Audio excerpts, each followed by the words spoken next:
right.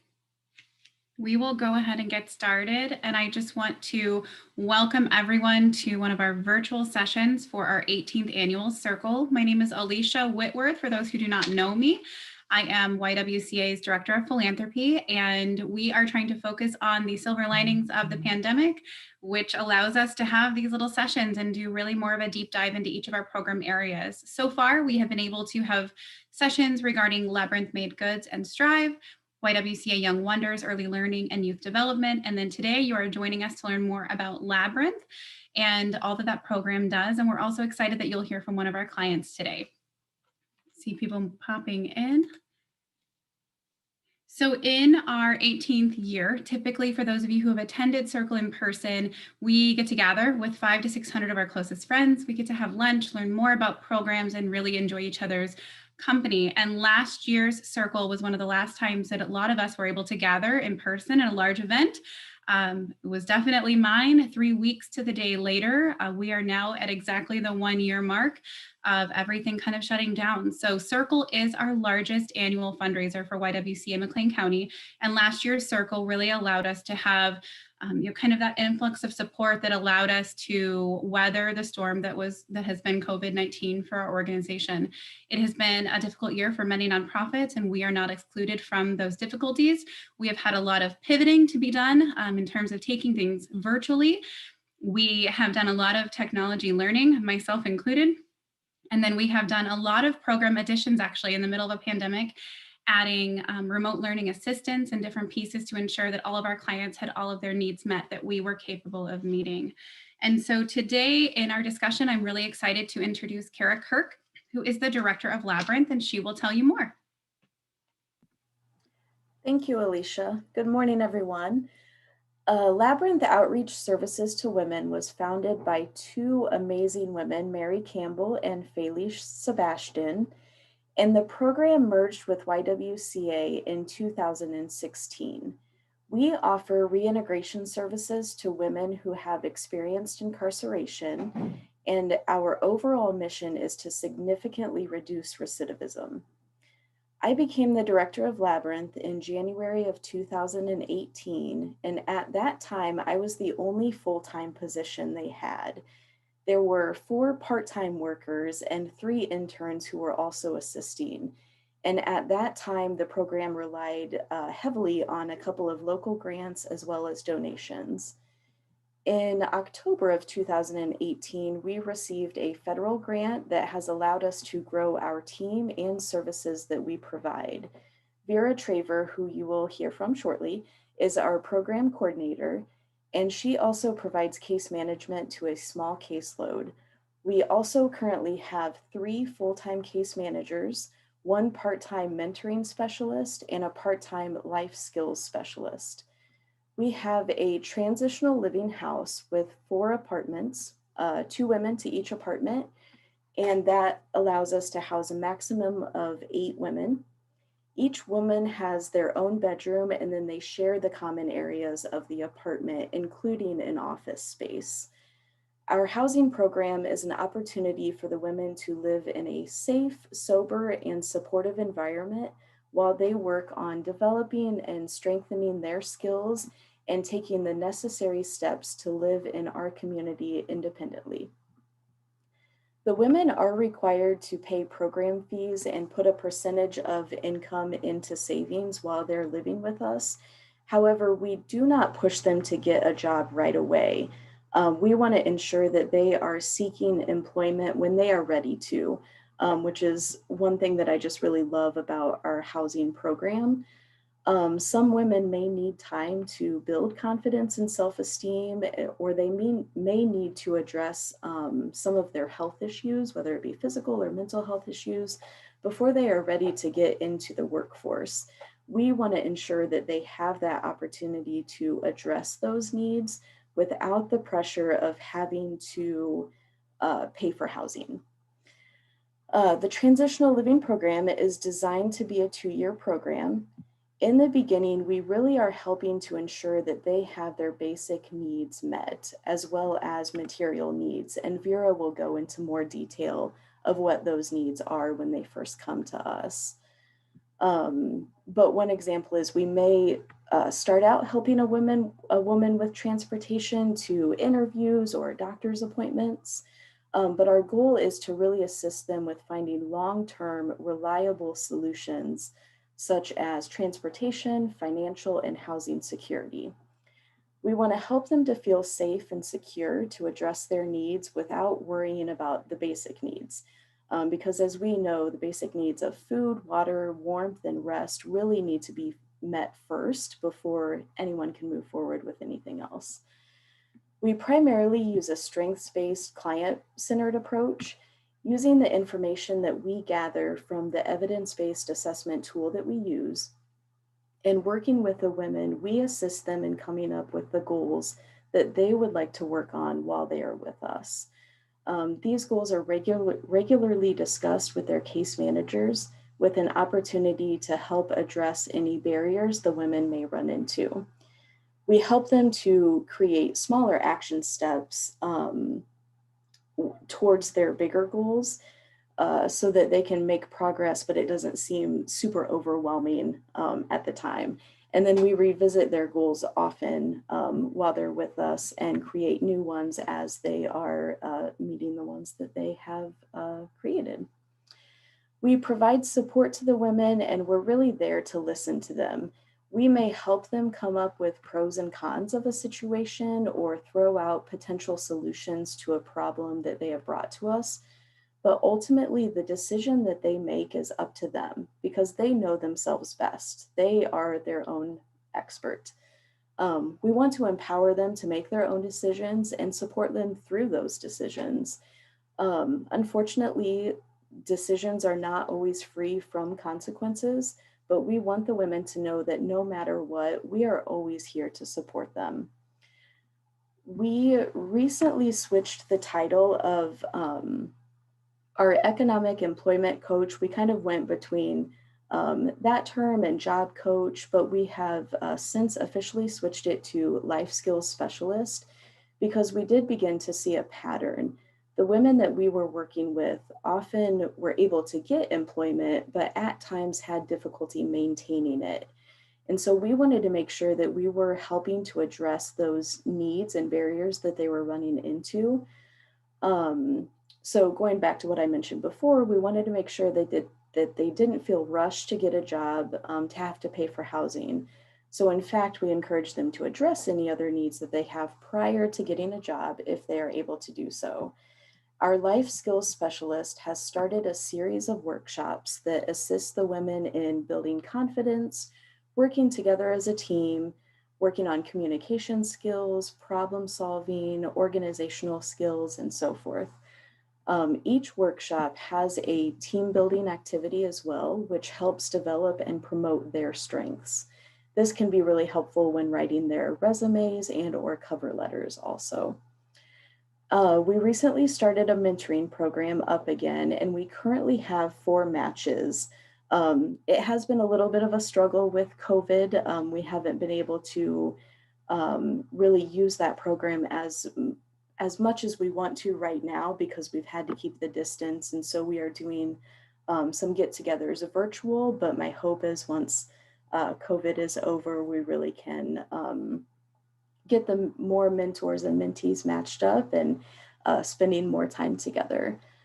Our goal with the mentoring program is to connect the women with women in the community and to assist them in building a strong support system around them. And now I am going to pass it on to Vera. Good morning, everybody. Good morning. I think I will start off with how I was introduced to Labyrinth House. And I talked about this on Monday, and I see some of the same faces. So sorry you're about to hear the same thing probably. But I was driving down the street and I seen some people working on these houses. And the houses kind of had I have some history with both of the houses. I've had some good experiences and I've had some bad experiences in these houses. So I wanted to know what was going on with the houses. What is this construction work. And what are y'all guys doing? So I pulled over my car and I started asking questions. I introduced myself to Mary, and I was really blessed when she told me that this is going to be a transitional house for women that have been to prison, like, because all of this stuff is like in my background. So I was like, oh my God, no way. How do I get involved? I want to be involved. And I always thought that it would be on a voluntary level. So I really, at that time, never saw myself where I am with Labyrinth today. So I was just really excited. I asked questions, I left my number, and later down the line, I did hear from Labyrinth. So, and I also started dropping off a client. So we started sharing a client. I worked for the treatment center at the time, and I got a call back, and I was thinking that it's going to be about this client, and it was about me. Like, hey, can you come in for an interview? And I've been with Labyrinth ever since. However, I've been able to grow here, and I just absolutely love it. So, um, later, I don't know, I think I was there probably a year, and then we linked with YW, and it's just like I've been seeing fireworks ever since. Been seeing fireworks ever since. So YWCA Labyrinth is we have a mission to provide services for women who have experienced incarceration. And as women, we all have experienced some type of incarceration, whether if it was physical, mental, spiritual, emotional, some kind of way we've been bound to something. So as women, I know we can all relate to some kind of form of incarceration. Um, we have been cut off. We have been secluded. We have faced a brick wall in which we needed some support from other people. And I feel like that's where Labyrinth House comes in for the women we serve, just as a support and having somebody to say like, hey, I got you, I'm here for you. So a lot of our women have lost like everything. So to paint a picture of some of those losses is loss of jobs, the home, the cars, friends and family support, their children. Um, uh, I'm sorry, but that really has a soft place for me to see women that have lost their children. Not to mention the other loss, far as like self-esteem and this drive that I don't want to live no more. This motivation, this self-identity. Like our women have lost themselves, and we try to help piece this back together again,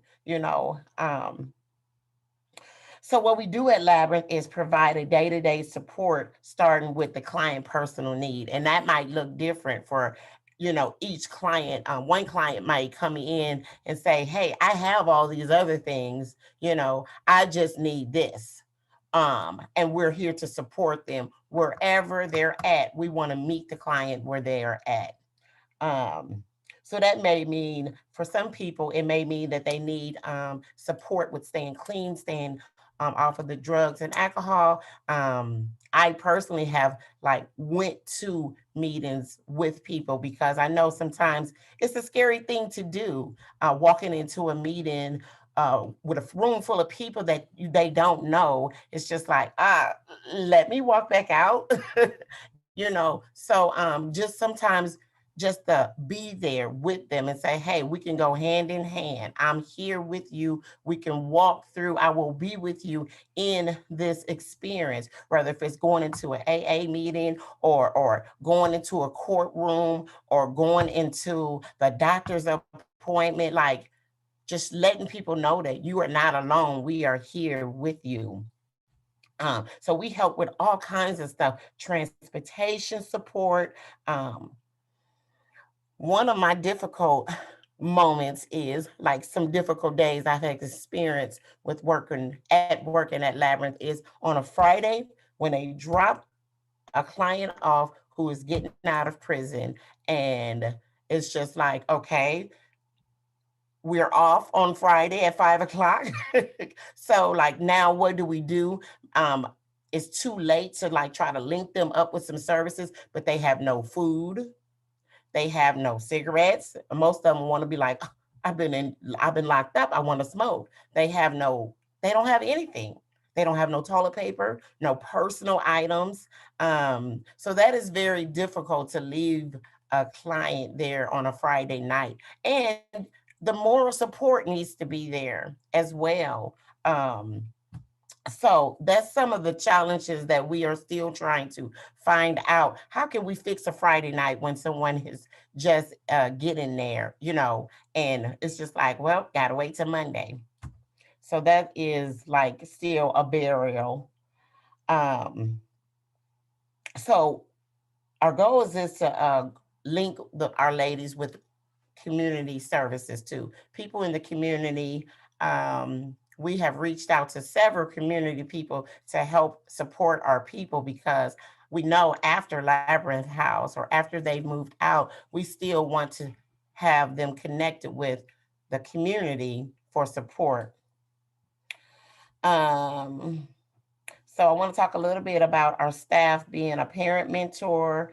I did talk a little bit about that. Pre-COVID, we had volunteers to provide trauma groups, music group, Pilates, yoga, meditation, sound groups, NA meetings, and we are really, like Kara said, excited and waiting for like the green light where we can get back to allowing volunteers to come in and support our women as well. So I have really watched women through my process really, really grow. I've seen women come in and get their GED. I would like to talk about one lady. So she came into our program maybe 3 years ago. Um, she had absolutely no dirty screens. She stayed clean the whole time. She saved money. She worked. She got her own apartment. She is still working at a job that she loved. I talked to her last week, and she's doing amazing. She's just like one of our star people. Very happy, very motivated, very excited, and love what Labyrinth House done for her in building her foundation. She wanted to come here and share her own story today, but she's been reunited back with her daughter. So this weekend she's going out of town to spend with her daughter. So she was not able to be here. So I just wanted to like give her a shout out, like, yay, she's doing a deal. I also have another client who recently, I can't share too much of her story, but she has a lot of children and like the community and the judge and people have really gave up on her because time after time she did not do what she was supposed to do to get her kids back. And I met her through I met her and she became a client at Labyrinth. And was it Tuesday, I believe, she was found fit. So and her kids is about to return home. The goal is to return home in 5 months. But she was like, never ever out of all of the kids, I think she's got about 9 kids, never got that saying that, hey, we see that you are doing something different. We don't know what you did, but you need to keep doing what you're doing, and those are the kind of stories that blesses me. It really, really blesses me. I have uh, uh, recently was asked like, who does YWCA Labyrinth House help? And the first person I thought about is myself. It helps me because every success, every great thing that I see is happening in these women's lives. It's like it heals some of my own stuff because I have shared some of the same experience that they have shared. So to see my sisters like grow, it just really, really blesses me. So I have a young lady that I love dearly. And I will let her talk about her own story. But her name is Cecilia, and we are going to swap spots. I look fat, yeah. Hello, my name is Cecilia, and hi Hannah.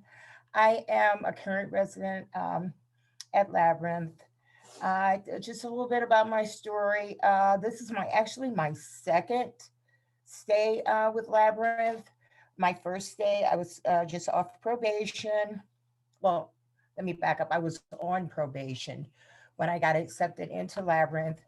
Um, I stayed a year, um, worked on my life skills, moved out, transitioned out to my own apartment. Um, I really have to say that Labyrinth gave me what I needed to uh, grow and move forward and transition into that new apartment. Unfortunately, circumstances and consequences um, led me back to Labyrinth this second time. Um, and as a result of the consequences, I'm still facing another pending incarceration. Hopefully, everything will work out with the help of the ladies at Labyrinth to initiate some of the positivity that I have and that the positive things that I've done. I've went back to treatment. Um, I've constantly stayed in recovery. I've never really had an issue with recovery. Unfortunately, I had my death of my mom in circumstances I did not acquire the life skills, the grief properly that I should have went through to handle that productively without resulting to using going back to substance abuse. So that's a little bit about my story. Um, the benefits of Labyrinth, and I've always said this from day one, it's a place to grow.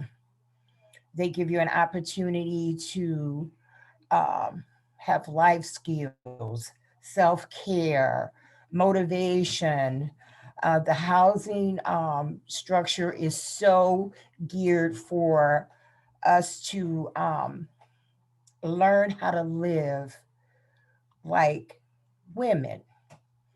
They offer us what am I trying to say? They offer us an opportunity to learn how to take care of your own home. Basically, we do the lawn. We're responsible for cutting the lawn, keeping maintenance outside. They don't want us to do anything detrimental, like electrical things like that. But we do have an opportunity to take care of the property and take care of the apartment and the appliances, um, and to grow as women. Because when you live with another woman, it's not the same thing as being in a relationship. You have to share um, everything together in that close proximity with each other. I am so grateful that I had an opportunity to come back and get a second chance with Labyrinth. This program offers second chances for you to learn how to live and be productive. And also they give us an opportunity. What can we do better for Labyrinth? What can we uh, change that would help you grow better in this program? And I think that is so awesome. When I did leave the first time, um, it was like, well, what can I do that Labyrinth didn't have when I was there? And I was like, okay, well, then let's start a recovery meeting. And they gave me the opportunity to start that meeting. They said, if you can get it, if you can supply the things we need to start that meeting, then go for it. And that was like one of my things that I thought was so awesome, that I had an opportunity to say, hey, they gave me enough self-esteem and courage to say, hey, I'm going to do the footwork for this. We're going to get this started. And I can help empower other women like Labyrinth has empowered me. Um, I am a Labyrinth person. I love the place.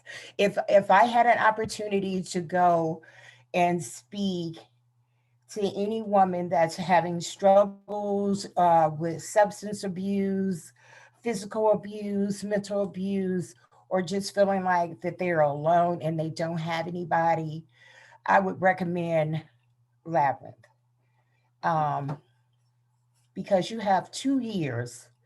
I didn't stay the full 2 years when I was there the first time. I think I stayed a year maybe. I stayed just long enough to acquire housing, and I wasn't ready. I thought I was ready. And God knows I acquired everything in the office to move out of there. I mean, I had like a whole apartment full of furniture, which they allowed me to keep there because they allow you to um, get what you need to move on. It's not like a program to say, okay, well, you've done so and so and so and so. Okay, it's time for you to go, and we're going to push you out so someone else can get there. They actually give you an opportunity to grow, and they know you. I love the support groups. I love that we have to meet with case management every week. Um, they check on you. I have some ongoing health issues. I do believe at the first time I got there, I had just had my first back surgery, and they worked with me. They got on me a little bit for cutting grass, but that was something I needed to do. But they look out for you and they know when something's off. Like Cecilia, she's not talking a lot this week, or she's not cooking anything this week. So maybe we need to find out what's really going on with her. And that's what I like about the case management, just the whole staff, the interns and everything, because if they see you every week, and I'm pretty much a chatterbox, then if I'm not saying anything or like being standoffish or angry, because I'm not an angry person, they're like, okay, come on, what's going on with you? And that's a great thing because so often people don't, for me, people don't acknowledge that, okay, maybe something's off with her. Maybe I need to ask her. Maybe I can help her. Maybe she needs to talk to somebody. Maybe I just need to listen, somebody to listen to me and rant and rave. Well, I don't do a lot of ranting and raving, but some days I just need to talk about what's going on with me, and I can talk about sensitive things. I've always liked to have women in my life that I can actually share stuff with. Like most of my doctors and things like that, I've always requested that they be female because a lot of times I can't share what's going on with me with a male. A lot of times, some of my issues, rape issues, and things like that, don't allow me to talk to men. And that is one thing that I can say about Labyrinth. It's always somebody, even though they're not supposed to give you the private numbers, I'll call it recording and I'll say, this is going on, so and so, so please call me back. And someone calls me back when they need to help me. I can't not express enough the need for this program. We need a second house, but no, I can't express how wonderful it is in the support that they've given me in my journey, and the support that I would always be willing to give any individual that comes behind me, to recommend that if you need some help and you need to, and you want to do better. See, this is just not what they do for you. You've got to also want to be better, um, and recognize that you can be taught something different and live differently.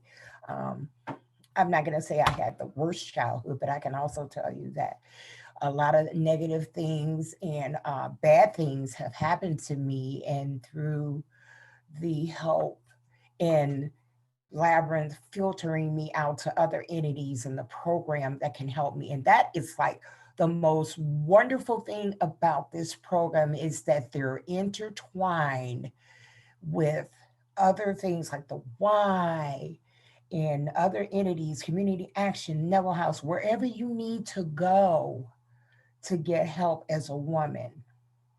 And we're not to mention the other entities like helping you with housing and things like that, but the circle, the close knit circle that case management and they recognize some of the things that you need. And if they're not able to do it, they'll find somebody else who can. And that means a lot. Um, it saved my life and it continues to save my life. Um, I don't think I can say anything else more positive except for this city, this town has a lot to be thankful for, to have a program like here. They don't have them everywhere. And the structure that Labyrinth has, it's a close knit, no nonsense, don't get me wrong, no nonsense program. And if you're willing to help yourself, then they're actually willing to go the extra mile with you. And so that's all I got. Spirit, are you coming back? No. Okay. Bye. Cecilia, thank you so much. Okay. Let me just mute it. Okay. Thank you so much. I appreciate you trusting each of us enough to share your story. And I appreciate your honesty and your energy. And are you gonna swap seats? No, you just get to sit there. That's right. No, you stay, Cecilia. Thank you so, so much. And I did see we're gonna move into Q&A here. And I did see a question come across in the chat. If I missed your question, I did only see one so far. And the question was, does Labyrinth assist transgender females in residential and or outreach programs? And the answer is yes. If an individual identifies as female, we will welcome them into our residential and or outreach program at any point. If there are any other questions, you're always welcome to put them in the chat. You're also welcome to unmute yourself if you feel you'd like to ask a question that way. And it can be about YWCA as a whole, can be about specific outreach or residential questions you might have about Labyrinth.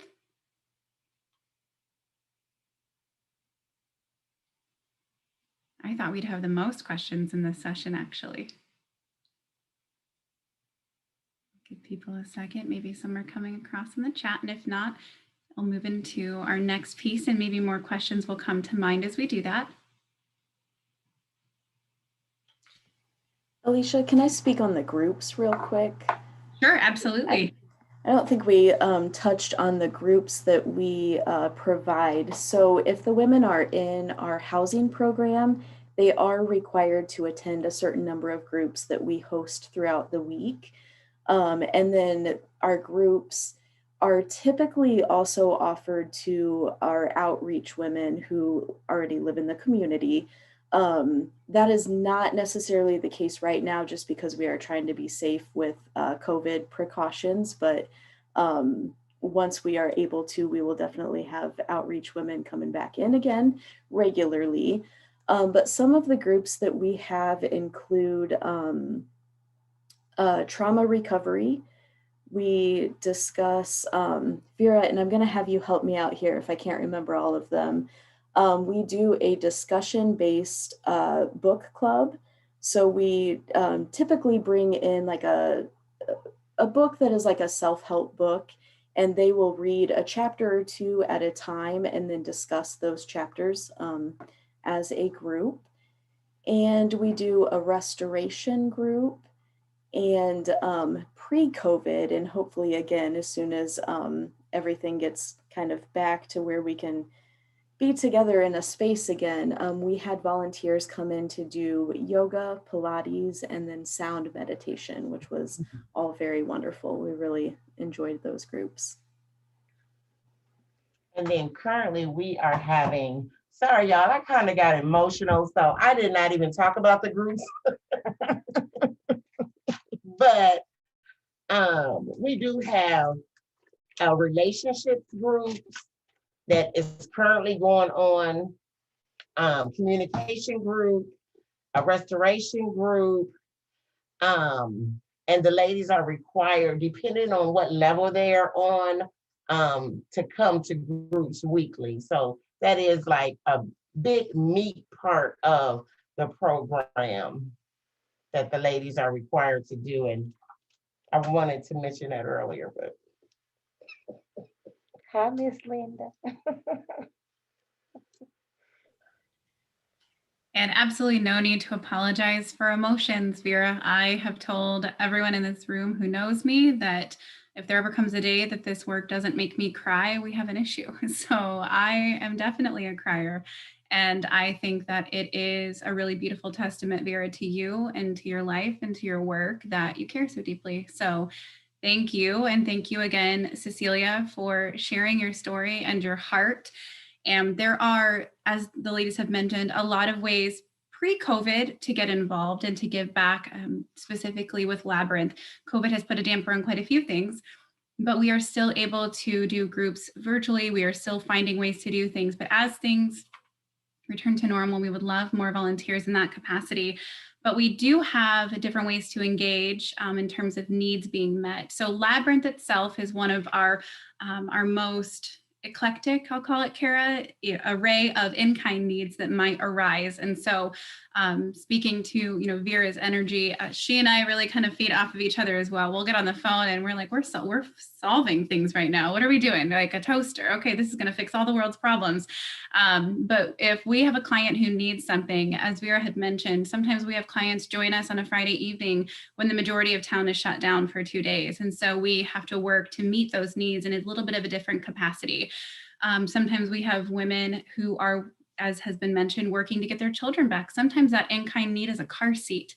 It really just depends, and we work really hard to meet our clients where they are and fulfill those needs, rather than having a list of items that might not ever have use for a long time because a certain client doesn't need them. But we do have needs that are consistent across the board. And those are things like cleaning supplies, hygiene products, blankets, different type. If you can think of things that you would need in, I see a question here, furniture and other goods. If anyone has a question specifically about an item you have to donate, you can reach out to me directly. And if one of my teammates wouldn't mind dropping my email in the chat there, it's like patting your head and rubbing your stomach, trying to type and talk at the same time. So they'll drop my email there and you're welcome to reach out to me directly. And I always check with our program directors and I will get back to you ASAP to see if we have a need for that. So yes, we have a constant need for hygiene, for blankets, for different products like that. We also work with a lot of different groups in our community.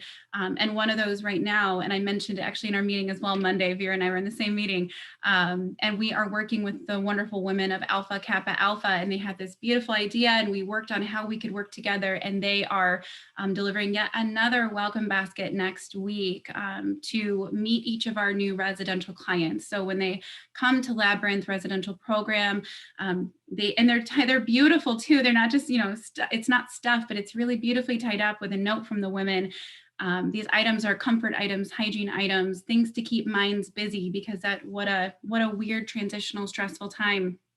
Things like a pillow so that women can truly rest for maybe the first time in years. So we are really grateful for our community partners, and we are always looking for ways to strengthen those relationships, strengthen and create new relationships, and also create awareness and understanding and appreciation in our community for all the work that goes into these programs, and appreciation for the clients we serve. They are each individuals with individual needs, and a client once told me that if she could give a message to the community, it would be that each of these ladies is someone's daughter, someone's mother, someone's aunt, someone's cousin. They're someone, and that when our society can truly make that shift and look at individuals as people, And we are not there yet in terms of celebrating this month, but next month, April, is Second Chance Month. And I will drop information in that. I'm doing a follow-up email to each of you after this, and I will leave engagement opportunities, and I will leave a link to Second Chance Month so that you might learn a little bit more about that. And YW also has shirts for sale at a very low cost for Second Chance Month. I will proudly sport that beautiful lavender shirt. And so I will include that in there as well, because I think it's important when women feel supported, when people feel supported and like people are truly in their corner, beautiful things happen, just like Cecilia said. So when we are looking at today and looking at Circle, I do also want to thank two of our sponsors who have made everything possible in terms of setting these up, and that is PLR Insurance and Edward Jones Linda Kimber. I also would love to invite each of you, I'll include this in the email as well. We do have 2 more Lunch and Learn sessions after this, as well as our final keynote on March 26th with Angel Howard. If you've not had the privilege of hearing her speak, I invite you. She's amazing. I could go on and on for the next 20 minutes about why everyone should be there and make the time to hear her. But she's truly brilliant, and you'll hear her heart and her message, and it's one that everyone needs to hear. In mentioning our kind of random needs, when we were talking about engagement opportunities, we're so limited due to COVID. But this particular need makes me think of one of our clients who has since passed. May she rest in peace. And Cecilia mentioned trauma and these things. And I pinky promised a grown woman when she held up her pinky that I would get carpet installed. She was ready to take carpet that we had donated. And she was, Miss Alicia, I can put my dresser on top of it and my bed over here and I'll make it fit. And I said, oh, I will find someone. I will find someone to put this in. I cannot let you put your dresser on top. You will fall. And, you know, it was a laugh, and that she stuck out her pinky. And we pinky promised, and we got the carpet in. But we do have more carpet, and we do have more rooms that need it installed. So we have the carpet, we have the heart, we have the mission. We do not know how to install carpet. We know how to do a lot of things, and installing carpet is not something that any of us know how to do.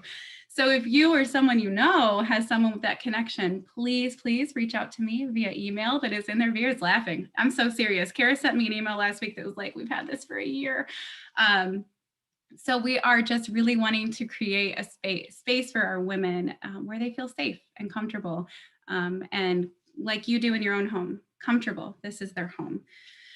So I also want to share that we've mentioned toiletries and supplies, also things we've had our ladies ask for, things like toolkits and word searches and craft items and things to keep busy.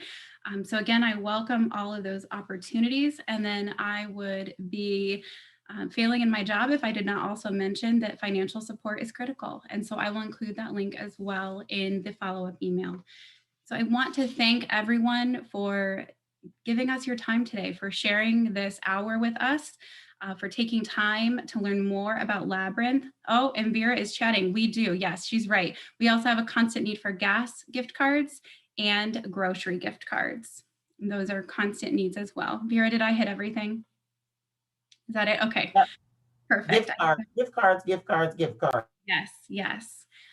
So we just want to thank you. We know that everyone is busy and everyone has a lot of competing priorities right now.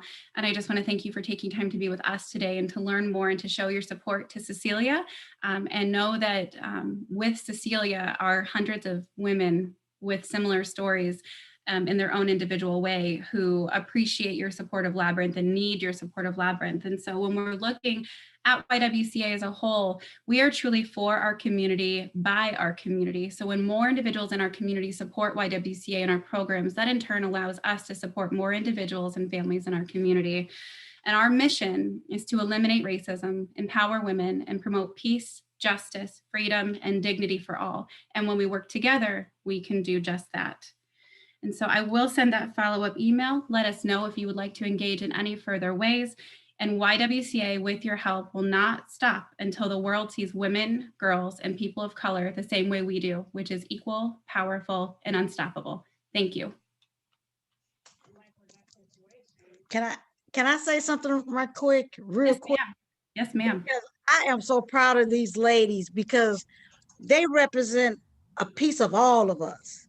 And for them to, put their face to this, You know, it really is indicative of what the great work that Labyrinth is doing. So thank you, ladies, for welcome. being the folks of what Labyrinth is about, but also what women are about.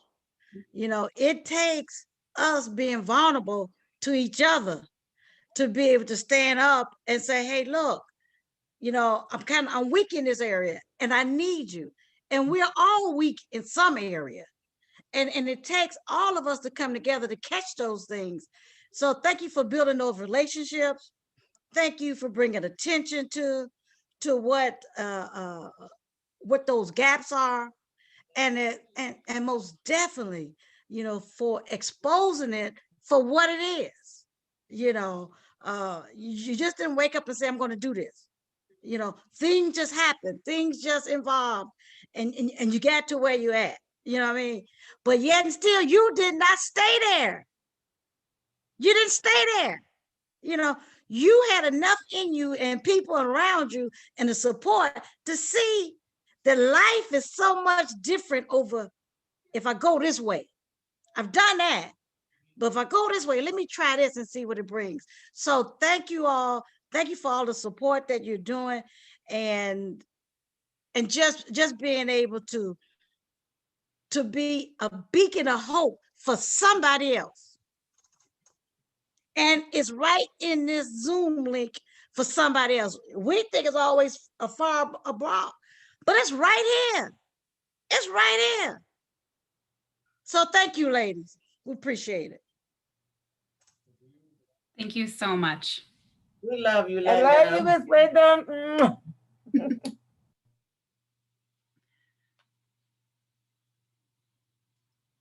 Thank you all so much. And anyone is welcome. If anyone else has comments or questions, we can stay. There's not a hard cutoff. So feel free to chime in if you'd like. Otherwise, we welcome you to our next session and really appreciate you joining us today.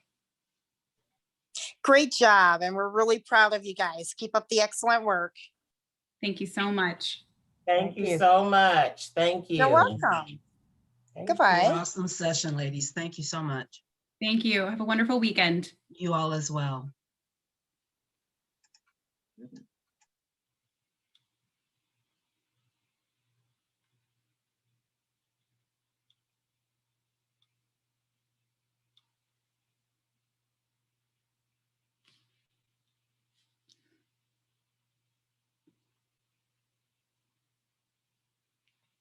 I just don't want to end it in case someone wants to ask a question. We had some chiming in. Thank you all so much.